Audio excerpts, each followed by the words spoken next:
நிதி வசூலில் தமிழகத்தில் 2ஆம் இடம் பிடித்த திருவள்ளூர் மாவட்ட ஆட்சியருக்கு அங்கீகரிக்கப்பட்ட பத்திரிகையாளர்கள் சார்பில் வாழ்த்து. பத்திரிகையாளர்களின் கோரிக்கைகளை நிறைவேற்றவும் ஆட்சியர் உறுதி. திருவள்ளூர் மாவட்ட அங்கீகரிக்கப்பட்ட பத்திரிகையாளர்கள் ஆலோசனைக் கூட்டம் மாவட்ட ஆட்சியர் அலுவலகத்தில் உள்ள பத்திரிகையாளர்கள் அறையில் நடைபெற்றது. இதில் அங்கீகரிக்கப்பட்ட பத்திரிகையாளர்களின் நலனுக்காக புதிய சங்கம் துவங்குவது குறித்தும் உறுப்பினர்கள் சேர்க்கை மற்றும் நிர்வாகிகள் தேர்வு குறித்தும் ஆலோசிக்கப்பட்டது.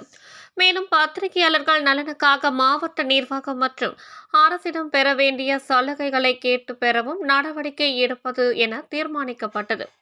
இதனைத் தொடர்ந்து மாவட்ட ஆட்சியர் அலுவலகத்தில் உள்ள பத்திரிகையாளர் அறையில் குளிர்சாதன வசதி ஏற்படுத்தி தர வேண்டும், பழுதடைந்த டேபிளை மாற்றி அமைக்க வேண்டும், தொலைக்காட்சி சேனலில் வரும் செய்திகளை பார்ப்பதற்கு பத்திரிகையாளர்கள் அறையில் வைக்கப்பட்டுள்ள தொலைக்காட்சிக்கு கேபிள் இணைப்பு வழங்க வேண்டும், சுத்திகரிக்கப்பட்ட குடிநீர் வசதிக்காக அமைக்கப்பட்ட இயந்திரம் பழுதானதால் புதிய இயந்திரம் அமைக்க வேண்டும். மேலும் பத்திரிகையாளர்களின் போட்டோ கேமராக்கள், வீடியோ கேமராக்கள் மற்றும் அவர்களது உடைமைகளை பாதுகாப்பாக வைக்க ஏதுவாக கபோர்டு வசதி ஏற்படுத்தி தர வேண்டும், நடவடிக்கை எடுக்க வேண்டும் என அங்கீகரிக்கப்பட்ட அனைத்து பத்திரிகையாளர்கள் சார்பில் கோரிக்கை விடுக்க மாவட்ட ஆட்சியர் அவர்களை பத்திரிகையாளர்கள் அனைவரும் நேரில் சந்தித்து கோரிக்கை மனுவை அளித்தனர்.